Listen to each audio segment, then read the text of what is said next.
Hi YouTube, I'm Emily and this is the first in a series of videos where I'm going to be talking about subjects such as body dysmorphia, weed, Bell's palsy, intrusive thoughts and psychosis and hallucinations.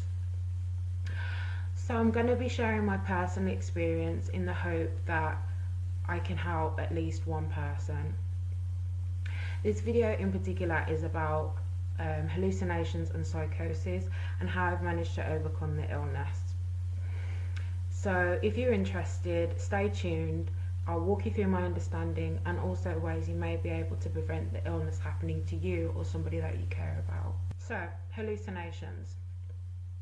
Hallucinations are experiences involving something not present. I've had both auditory and visual hallucinations. It's clear to me now that you cannot rely on the senses, i.e. hearing and seeing, in order to decipher what's real and what's not during the time of having an hallucination.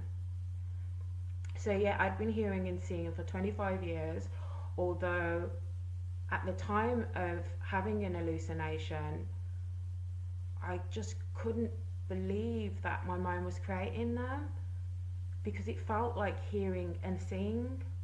I hear voices so profound that I didn't question them. I thought it was quite obvious that I had reached another stage of consciousness and that I was being contacted telepathically. I managed to cope with the hallucinations and this new style of existence for a long while. I was very isolated. However, I didn't feel I was, because I was being contacted telepathically, and the voices were very stimulating. I didn't need anyone, I had the voices. The voices became very sinister after a while, and I began to believe that I was in purgatory, because they were telling me things like, "You're dead, Emily, you're dead," and all these different things. I can't quote them now because I have quite a lot of memory loss. But yeah, at the time I believed I was in purgatory, and this is basically due to the hallucinations and delusions that my mind had created. So yeah, there was one occasion where the voices became insanely loud and I became hysterical. It kind of sounded like being in a room full of people, and everybody's trying to talk to me at the same time, but everyone's talking really loud, and it really scared me. So I became hysterical, knocked on the neighbour's door, screaming for help, and she called the police. The police came and they took me to hospital and I was sectioned. This was my first section, and during this time I was diagnosed with schizoaffective disorder. I've been in and out of psychiatric hospital ever since my first section in 2016. I've been treated for both mood and psychosis. So hallucinations and delusions are the foundation of psychosis. They're all symptoms of my diagnosis.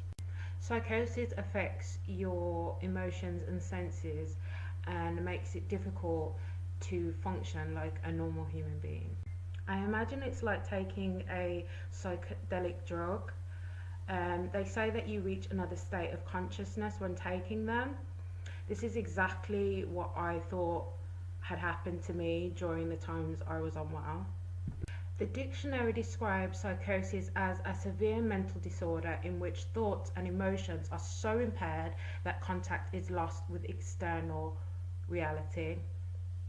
When unwell, I would argue that the thoughts and emotions should not be seen as impaired, but rather enhanced or occupied by another state of consciousness. However, I'm well, and would say that the dictionary description is fair to say. Okay, so now we've talked about delusions, hallucinations, and my history with psychosis. I'd like to move on and talk about my recovery and how I've managed to stay well. I'm confident now that I'll be better able to recognize delusions and hallucinations, and this is partly due to the strengthening of my belief system. As I said, hallucinations and delusions are the foundation of psychosis, and they're all symptoms of my diagnosis. So, yeah, I really had to question my belief system in order to become well. Okay, so belief systems. Everyone has one. Some people might include religion. Some people may be atheists with good morals. It's crazy because as children we're taught to believe in the tooth fairy and Father Christmas, fantasies that kind of reinforce the idea that anything is possible. However, as adults we are taught to limit these beliefs and apply logic in order to function in civilized society. I think the belief system is the aspect of your mind that's put in jeopardy when experiencing psychosis. So, having a strong belief system is definitely helpful in preventing the illness. I strengthened my belief system by first strengthening my religious beliefs. I was raised a Christian and would attend church and conventions. Christianity wasn't something I questioned as a child or adolescent, I just believed. As an adult, however, I still believe a lot of what Christianity teaches. However, I have a lot more questions. I've studied other religions, for example, Islam, and now I mainly believe that all religions lead to God. So I feel I have a stronger belief system now. I have a better relationship with religion. Other beliefs that make up my belief system. So, the church I used to go to have been praying for me recently because my grandma put me on the prayer list. I still really believe in the power of prayer, and this is cohesive with my understanding of religion. I also have the belief in philosophies. I kind of maintain my beliefs by making them a part of my day. So yeah, in order to strengthen your belief system, I would say try and reinforce wholesome beliefs and also discard beliefs that have less substance. For instance, superstition. I might see a magpie and be like, okay, where's your partner? But this is easily managed. This is a really easy superstition for me to manage, and I try not to be superstitious. And also astrology. I have a really narrow understanding of astrology.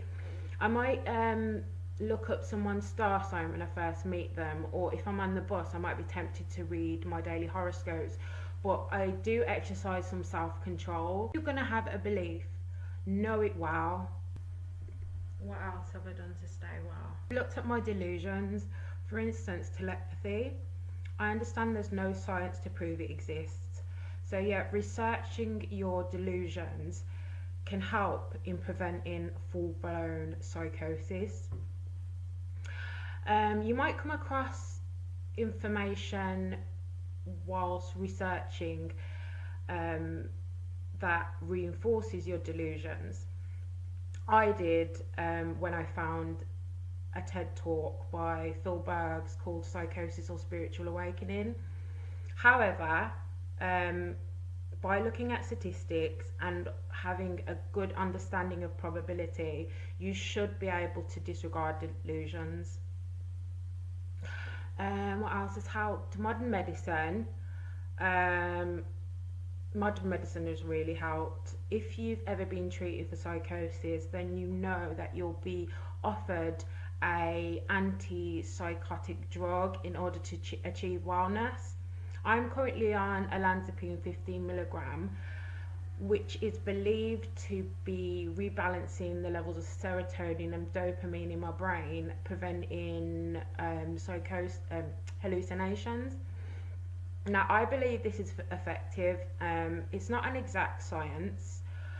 Um, However, I do really believe that it's effective. I may do a medication review at some point. Okay, so that's my video on hallucinations and psychosis and how I've managed to overcome the illness. I really hope this has helped someone. If you have any questions, please feel free to leave them in the comments section and I'll get back to you as soon as. Please subscribe if you'd like to hear me talk about any of the other subjects I mentioned or anything you'd like to suggest. I'm new to YouTube, so even if I get like one negative comment, I'm gonna be like, hey. So yeah, thank you very much for listening, and I'll be back soon.